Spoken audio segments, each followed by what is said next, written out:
नात मुस्तफ़ा को छुपाना और नबी करीम रऊफ़ रहीम अलैहिस्सलाम की सिफ़ात को और आपकी तारीफ़ात को अपनी आँखों से गायब करने की कोशिश करना, आप जानते हैं ये किन का तरीका है?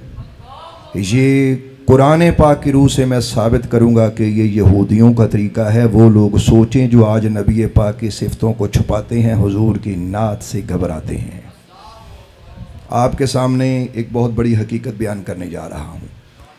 इसका थोड़ा सा पस मंज़र ये है कि अल्लाह तबारक व तआला ने यहूदियों से एक वादा फरमाया कि भाई मेरा तुमसे वादा ये है कि जब मेरे आखिर ज़मां पैगंबर आएँ तो तुम उन पर ईमान ले आना। अब ये यहूदियों की किताब में ये सारी बातें अल्लाह ताला ने बयान फरमाई कि भाई वो आएंगे तो तुम अगर उन पर ईमान लाओगे तो मैं तुम्हें दोहरा अजर दूंगा कि तुमने पहले नबी को भी माना और फिर मेरे कहने पर आखिरी नबी पर भी ईमान ले आए, तुम्हें दोहरा अजर दूंगा। यानी ये मेरा तुमसे वादा है। सरकार दो आलम अलैहिस्सलाम जब जलवागर हुए तो वो आए तो चिरागों में रोशनी ना रही। महबूब खुदा के सामने तो किसी पैगंबर का भी चिराग जलना मुमकिन नहीं था। चे जाए कि वो इन यहूदी उलमा इनके जो ठाठ बाट ये चलते रहते। अब हबीब खुदा अशरफ अंबिया जैसे तशरीफ़ लाए तो फिर भाई परवाने शमा पे फिर मरते हैं, कुर्बान होते कि सरकार दो आलम अलैहिस्सलाम के हुस्न पे, आपकी अदाओं पे, आपके कमालात पे कि भाई चलता फिरता नूर इलाही है। तो जिसने भी देखा पीछे हुआ, माल कुर्बान किया, जान कुर्बान करने के लिए भाग दौड़ हो रही है, मुश्किलात भी आ रही हैं लेकिन आशिक भी बड़े बड़े बेहतरीन मिल रहे हैं। अब इन यहूदी उलमा का जो एक असर रसूख था वो ख़त्म होता जा रहा था। अब इनको नबी पाक से हसद होना शुरू हो गया। इन्होंने कहा भाई सारे तो इसके पीछे भागे जा रहे हैं, हमें तो पूछता ही कोई नहीं। अब इन्होंने दो काम करने शुरू किए। एक तो सरकार दो आलम अलैहिस्सलाम का इनकार किस तरीके से करना शुरू किया कि अपनी किताब में जहाँ जहाँ नबी पाक की नात मुबारक, तारीफ़ मुबारक, सिफ़ात मुबारक जो कि अल्लाह ने लिखी थी उसको मिटाना शुरू किया, उसको बदलना शुरू किया और अंदाज़ अलग बना लिया कि जैसे पता नहीं कौन था कौन नहीं था। ये उन्होंने काम करना शुरू किया। तो दूसरा तरीक़ाकार ये था कि जब भी वो किसी मजलिस में बैठते तो नबी करीम रऊफ़ रहीम अलैहिस्सलाम के बारे में बुरी बुरी बातें करने लगे। अब कुरान पाक नाजिल हो चुका था। अल्लाह वहदहु ला शरीक को ये बात कब गवारा थी कि उसके महबूब के साथ ऐसी हरकत की जाएं। अल्लाह वहदहु ला शरीक ने पाक कलाम में इरशाद फरमाया, या बनी इसराईल उज़कुरू निअमती अल्लती अनअमतु अलैकुम व औफू बिअहदी ऊफ़ी बिअहदिकुम व इय्याया फरहबून। कि ऐ कौम बनी इसराईल याद करो मेरा इनाम जो तुम पे मैंने किया, तुम अपना वादा पूरा करो, मैं अपना वादा पूरा करूँगा। यानी तुम मेरे वाला जो अहद है अगर वो पूरा कर दोगे ना तो जो मैंने तुम्हारे साथ अहद किया है वो मैं भी पूरा कर दूँगा और मुझसे डरो। अच्छा, उसके बाद दूसरा अल्लाह का ये आर्डर आया, व आमीनू बिमा अंज़लतु मुसद्दिक़न लिमा मअकुम वला तकूनू अव्वल काफ़िरिन बिही वला तश्तरू बिआयाती समनन क़लीलन व इय्याया फत्तक़ून। फरमाया कि जो मैंने कुरान पाक उतारा है ना इस पर ईमान ले आओ और इसका मकाम व मर्तबा ये है कि ये तो तुम्हारी किताब की भी तस्दीक कर रहा है, तो तुम अव्वल काफिर ना बनो, यानी किताबियों में से पहले काफिर ना बनो। कुफारे मक्का तो पहले ही मेरे महबूब का इनकार कर चुके हैं, तुम्हें तो मैंने किताब से नवाजा है, नबी से नवाजा है, तुम्हें मुनकर नहीं बनना चाहिए। और दूसरा उनको ये भी आर्डर फरमाया कि वला तश्तरू बिआयाती समनन क़लीलन व इय्याया फत्तक़ून, कि तुम ये जो मेरी निशानियां हैं ना, मेरी आयतें हैं कि जो मैंने तुम्हारी किताब में अपने पैगंबर की शान में बोली हैं, तो इनको दुनिया के सस्ते फ़ायदे के लिए इनको मत बेचो और मुझसे डरो। और उसके बाद आखिरी आर्डर नाज़िल होता है, वला तलबिसुल हक़्क़ बिल बातिल व तक्तुमुल हक़्क़ व अंतुम तअलमून। फरमाया जा रहा है हक़ और बातिल को इकट्ठा मत करो आपस में और जानते बूझते हुए हक़ को मत छुपाओ। अब इन आयात को आपने समात किया, ज़रा थोड़ा सा इनकी तफसील सुने ताकि आपको समझ में आए कि आपके पास क्या पैगाम आ रहा है।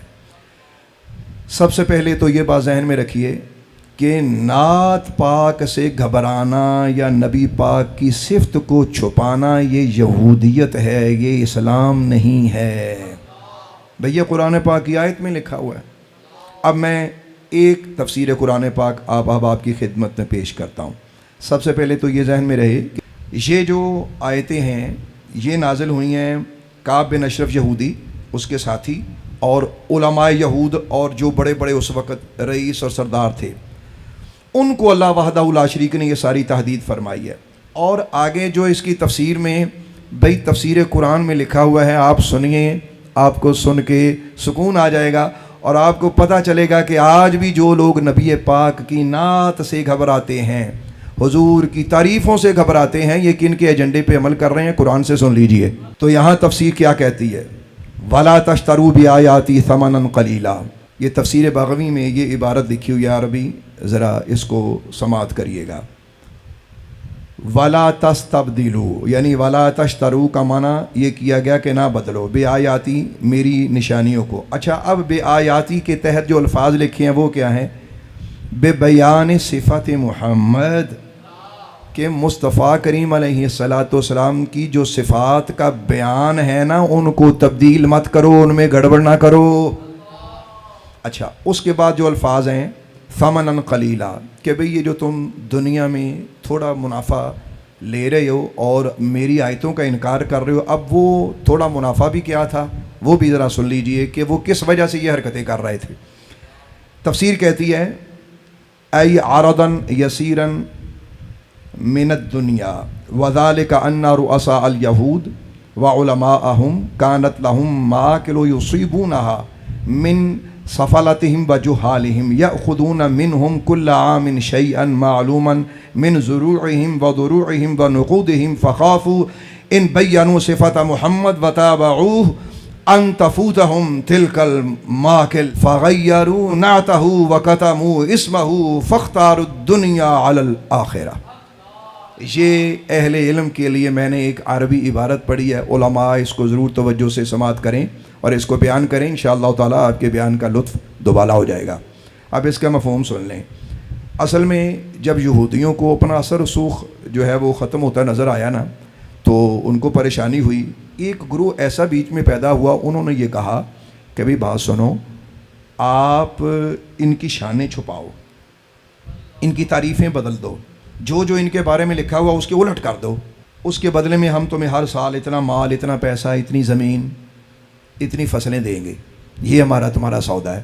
اب یہودیوں نے اس دنیاوی مال کے ہاتھوں آخرت کا نقصان کیا۔ انہوں نے کہا ٹھیک ہے بھئی، ہمیں ہر سال تم مال دو، ہم نبی پاک کی نعت بھی بدل دیں گے، حضور کی تعریف بھی بدل دیں گے۔ اب آپ غور کیجئے کہ آج کے دور میں کہ جو نعت مصطفیٰ سے گھبرا رہے ہیں، جو نبی پاک کی تعریفیں چھپا رہے ہیں، بتائیے یہ کس کے ایجنڈے پہ کام کر رہے ہیں؟ ان کو کون مال دے رہا ہے؟ یا پتلی گلی سے یہ خود ہی ایسے ہیں؟ کیا نعوذ باللہ ان کے دلوں میں کوئی یہودیت کی تاثیر ہے کہ یہودی تو چلے گئے ہیں اور اب یہ مطلب انہی کے کام پہ لگ گئے؟ نبی پاک کی شان بیان کرنا، حضور کی تعریف بیان کرنا، یہ اللہ کے آرڈر میں شامل ہے، اور حضور کی تعریف کو چھپانا، حضور کی نعت کو چھپانا، یہ یہودی طریقہ کار ہے۔ تو لہٰذا یہ جو آرڈر تھا کہ فرمایا تم اپنا وعدہ پورا کرو، کیا مطلب؟ تم ایمان لے آؤ تو میں اپنا وعدہ پورا کروں گا، میں تمہیں ڈبل اجر دے دوں گا، یعنی تم اس محبوب پہ ایمان لاؤ اور میں اپنا وعدہ پورا کروں گا، جو میں نے تمہارے حق میں کیا میں تمہیں دوہرا اجر دوں گا۔ اب وہ یہاں سے بھاگے اور یوں انہوں نے آخرت کو تباہ کیا۔ نتیجہ یہ نکلا کہ سرکار دو عالم کی نعت سے گھبرانا اسلام نہیں ہے، حضور کی تعریف سے گھبرانا اسلام نہیں ہے، بلکہ یہ یہودیت کا ایجنڈا ہے۔ تو آج کتنے خوبصورت ایام چل رہے ہیں سرکار مدینہ کے میلاد پاک کے، تو الحمدللہ پوری دنیا میں محبوب خدا علیہ السلام کے تذکرے ہیں۔ تو کچھ لوگ پریشانی میں کوئی نہ کوئی غلط کام کرتے رہتے ہیں، وہ یہ کام مت کریں، اللہ سے ڈریں۔ جس طرح اللہ نے یہودیوں کو ڈرایا، تو میں پیغام دینا چاہتا ہوں کہ آپ بھی ڈر جائیں اور نبی پاک کی نعت سے نہ گھبرائیں، حضور کی نعت سے چھیڑا چھاڑی نہ کریں۔